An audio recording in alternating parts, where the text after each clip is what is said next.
Ryan, a man unlucky in gambling, is on the brink of despair. His debts keep growing, and his career as a chef just isn't working out. He has no idea where he can get the money to pay off what he owes. Suddenly, an old friend, with whom he once studied at culinary school, invites him to Latin America. Hoping at least to temporarily hide from his problems, Ryan flies to the jungle. Jack sends a chauffeur for him and includes a letter apologizing for not being able to greet him in person, but assuring him that, for now, he can rest at his villa and indulge himself in every way. Before long, Ryan arrives at a luxurious house surrounded by a tropical garden and goes inside. It appears Jack has everything one could want: a lavish home, fine wines, and expensive ingredients. Ryan immediately cooks himself dinner and enjoys it while taking in the stunning view from the poolside terrace. In the morning, the friends meet and Jack tells Ryan that he's traveled a lot: Italy, Turkey, Spain, the Balkans, because he works for some Slovenian catering agency that sends him to fancy places where he has to find certain products and cook dinner for a group of very wealthy people. That's the only perk of the job, however, since these rich clients want something extremely exotic. But he refuses to elaborate. Early the next morning, Jack drives his friend to a neighboring town, where they enjoy themselves in a small restaurant discussing personal matters. Both men are single and have no commitments.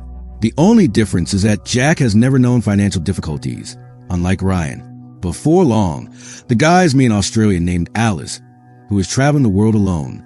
Learning that both men are chefs, she provokes him into a contest to see who is the better cook. They suggest she be the judge of a competition they'll arrange just for her. The three of them head to the villa, and the two chefs start cooking a dish so Alice can decide whose food she prefers. Ryan wins. Afterward, they go for a swim in the pool and then sit on the terrace for a long time. Alice notices a strange argument over a watch and finds out that Ryan once lost it to Jack, who refuses to give it back. That night, Alice sleeps in Jack's room, which bothers Ryan a bit, and in the morning, Ryan receives a warning. He has only 3 days left to pay his debt. He goes to the kitchen, where he meets Jack, who has already been to town and dropped Alice off at a hotel, but now Jack needs to leave again for more supplies. Taking advantage of Jack, leaving his laptop on and unlocked, Ryan discovers that Jack has nearly £2 million sterling in his account. When Jack returns, they settle down by the pool and chat.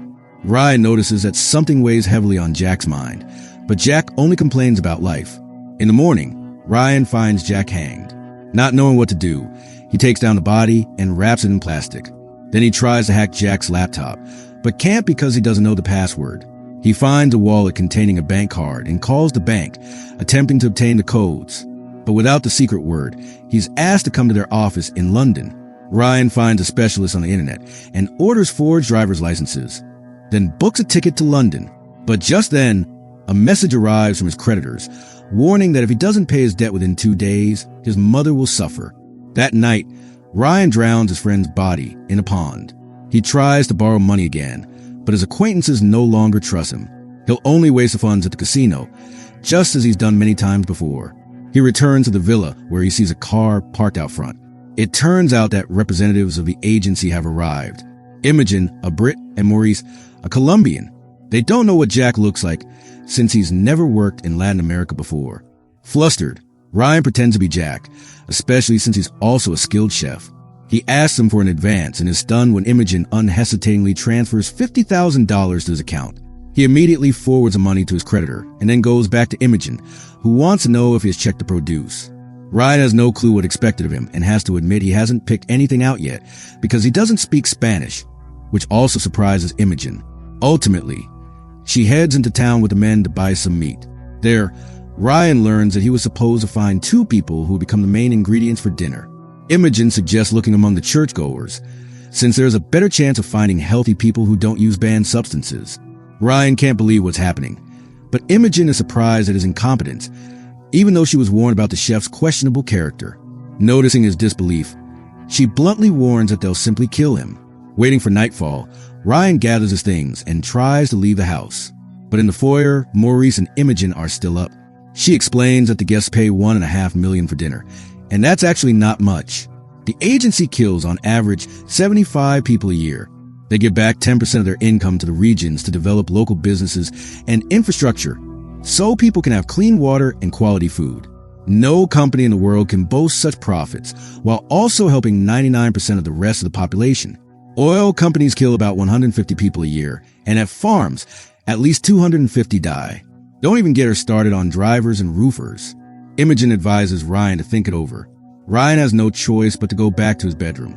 In the morning, the men drive to town. They pick 2 women to target, follow them, and soon arrive in a poor neighborhood. Unexpectedly, their intended victims vanish. They stop the car and look around. Suddenly, they're hailed by a young man working at a small auto repair shop. Martin glances at Ryan, who nods his approval. Martin then asks the guy to check underneath his car because something is knocking around. The mechanic, who's offered a generous tip, eagerly crawls under the car. Meanwhile, Ryan starts the engine, its noise masking the muffled gunshot as Martin kills a young man with a silenced pistol. At that moment, a policeman arrives with the 2 women the men had stalked earlier. Martin manages to shove the victim's legs under the car, so the policeman doesn't notice the body. He explains they're scouting the area because their company intends to build a hotel in the town. He flatly denies any pursuit, insisting they are just examining the locale. The men have to show the sergeant their documents, and after that he leaves. They manage to shove the body into the car and decide to give up finding a second victim, as a policeman clearly remembers them. Arriving back at the villa, Maurice helps Ryan drag the young man's body to the butchering room and leaves it to Ryan. Mustering his courage, Ryan sets about dismembering the body. Imogen reminds him that one of the requested dishes involves tongue. Seeing that Ryan is operating professionally, she relaxes and contacts the clients, assuring them that everything will be first-rate. Meanwhile, Maurice tells Ryan that a letter has arrived in his name, then heads off to arrange the meet. Ryan takes a shower, trying to compose himself. Later, he opens the envelope and finds the forged driver's licenses in Jack's name. Grabbing his things, he rushes to the car and drives out of the yard but accidentally hits the gardener and then crashes into a stone, causing the engine to stall. Martin appears, startled by his behavior, and reminds him that they can track him anywhere in the world. Ryan tries to ask the hitman about remorse, but Martin doesn't get it. He's well paid and his co-workers are pleasant. He recalls only one person who ever quit, a chef named Greta. He knows she refused the money on the condition that she could meet with the bosses.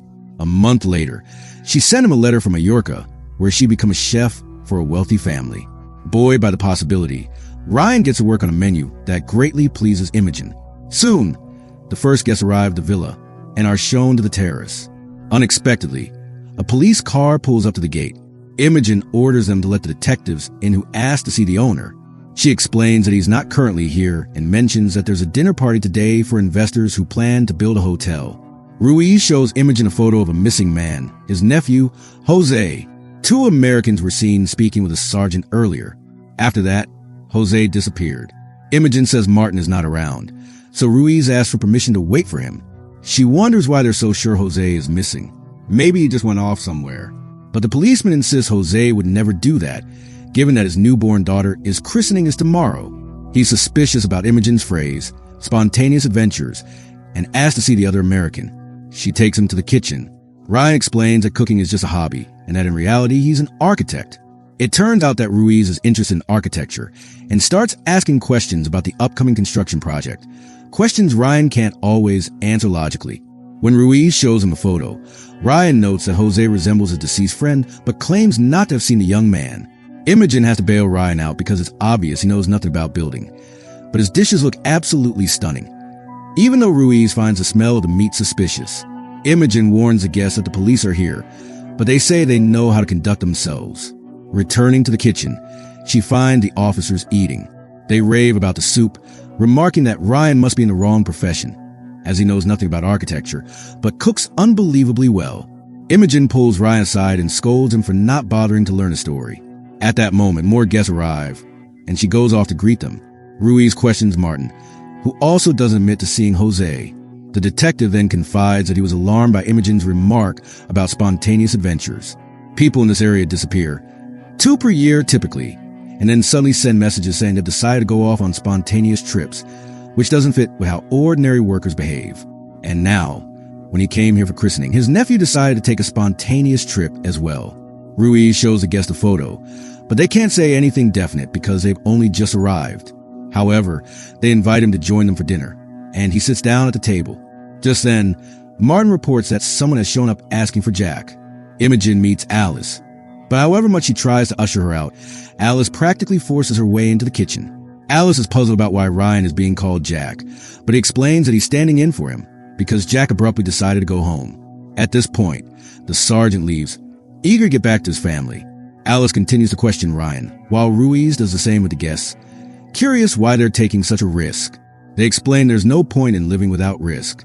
Alice notices blood in a ladle and is shocked, not understanding what he's cooking. Ryan begs her to leave, but she refuses to believe that Jack is gone, and she notices that Ryan is wearing Jack's watch. Scared, Alice tries to leave. She gets in her car, but it won't start. Martin comes to help her.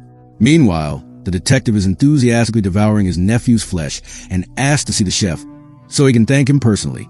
At the same time, Ryan asks Imogen to arrange a meeting with the bosses, admitting that he wants to do what Greta supposedly did. But Imogen reveals that Greta didn't quit at all. She became a dish. Imogen herself writes the letters. Ryan realizes that he can't escape from this horrific business. He goes over to the table where he's met with applause. The detective tries once again to find out what kind of meat it is, but Ryan insists that it's regular pork with a special sauce, and now for dessert they will be served tongue sashimi. Ryan then discovers that the tongue has spoiled. At that moment, Alice peeks in to say that Maurice has agreed to drive her to the hotel, since her car is broken. Soon the promised dish is served to the guests. Ryan slips the detective a note arranging a meeting in the bathroom. The detective rushes there and learns he's just eaten his nephew. Feeling sick, he vomits and then announces he's leaving, having discovered everything he needed to know. In truth, however, he sneaks into the butchering room where Alice's tongueless body lies. Ryan explains that the agency does this all around the world and shows him Jose's head. The detective gets sick again, but most importantly, he's left his phone in the kitchen. Ryan offers to fetch it while Ruiz hides in the garden, but the guests stop Ryan to thank him for the exquisite dinner, saying they were ready to leave. Ryan grabs the detective's phone, but Imogen intercepts him. The detective returns to the house to examine Alice's body and runs into Martin, who kills him with a saw. Ryan finds the detective's body and accepts there is no escape. They dispose of the evidence together, while Imogen writes a fake letter to Jose's wife, claiming he left for Bogota. The next morning, she praises Ryan's culinary skills, tells him he'll be rich, and implants a tracking chip in his neck before sending him back to London, urging him to prepare for the agency's next dinner in Africa. Ryan arrives at the airport and meets a random fellow traveler who, upon learning the conditions of his job and his pay, is envious. Ryan confidently introduces himself as Jack, a slow-paced but gripping crime thriller with its own concept and strong performances. The very premise of the film suggests that sometimes it's better not to know what your food is made of